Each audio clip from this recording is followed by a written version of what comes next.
السلام علیکم ورحمت الله وبرکاتو دوستانو، امید لرم چې روغ او جوړ به یاست او ښه ورځ مو پیل کړې. یو ځل بیا تاسو ته د ایزي انګلیش لرنینګ چینل لخوا نوی ویډیو جوړوم. دوستانو مخکې له دې چې تاسو ویډیو وګورئ زموږ چینل سبسکرایب او لایک کړئ. نن راځو دوهم درس ته.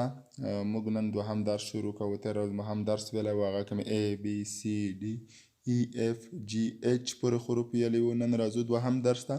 په دوهم درس کې تاسو ته آی درس حروف وایو، تاسو کتلی شئ، او په دې پسې جې، همدارنګه کې، ایل تاسو کتلی شئ، ام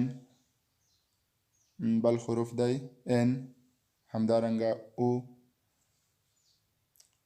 پی. دا زموږ درس و دوستانو. دلته تاسو د تېرې ورځې درس هم کتلی شئ چې ټول مو لیکلی دی، د ا نه شروع تر پی پورې، نن ورځې درس پورې.